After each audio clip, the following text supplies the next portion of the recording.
లడ్డూ కల్తీ కేసులో వైవి సుబ్బారెడ్డి మాజీ పీఏ చిన్నప్పకు సుప్రీంకోర్టులో నోటీసులు ఇచ్చింది.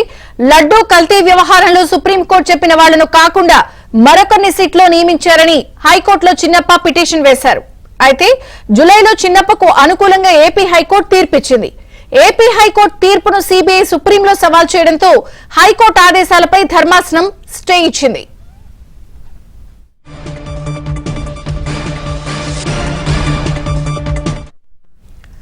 తిరుమల లడ్డూ కల్తీ కేసులో వైవి సుబ్బారెడ్డి మాజీ పీఏ చిన్నప్పకు సుప్రీంకోర్టు నోటీసులు ఇచ్చింది. పూర్తి వివరాలు ఢిల్లీ బ్యూరో చీఫ్ కృష్ణ అడిగి తెలుసుకుందాం. కృష్ణ,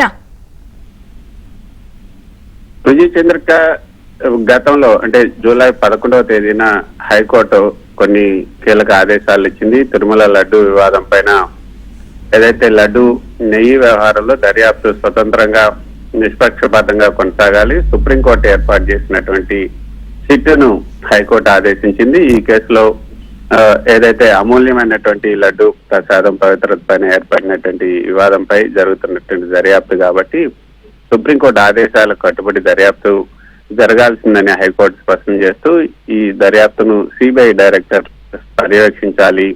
అదేవిధంగా స్పెషల్ ఇన్వెస్టిగేషన్ టీమ్ ఏదైతే సిట్ ఉందో దర్యాప్తు అధికారిగా ఉన్నటువంటి అదనపు ఎస్పీ జె వెంకట్రావు నియామకం తగదు, ఇది సుప్రీంకోర్టు ఆదేశాలకు విరుద్ధం అంటూ హైకోర్టు తీర్పిచ్చింది. వెంకట్రావు సుప్రీంకోర్టు సిట్ సభ్యుడు కాదు కాబట్టి ఈ సందర్భంగా అక్కడ ఇచ్చినటువంటి హైకోర్టు ఇచ్చినటువంటి ఆ తీర్పు ఆయన బాధ్యత వహించడం అప్పగించడం సరికాదని కూడా హైకోర్టు ఇచ్చింది.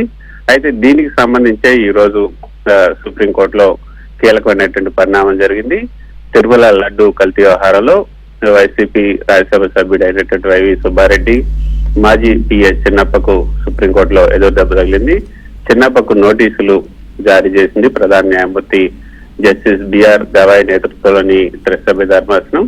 తిరుమల లడ్డూ కల్తీ వ్యవహారంలో సుప్రీంకోర్టు చెప్పిన వాళ్ళని కాకుండా మరొకరిని సిట్లో నియమించరాదంటూ హైకోర్టులో పిటిషన్ దాఖలు చేశారు ఈ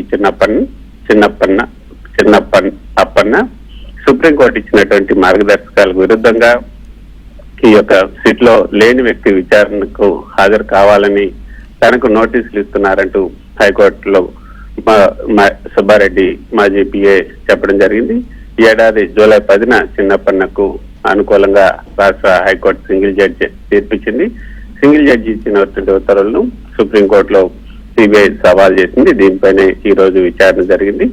ఈ విచారణ సందర్భంగా హైకోర్టు ఇచ్చినటువంటి తీర్పు పైన స్టే ఇచ్చినటువంటి సుప్రీం ధర్మాసనం ఈ విచారణలో ఈ యొక్క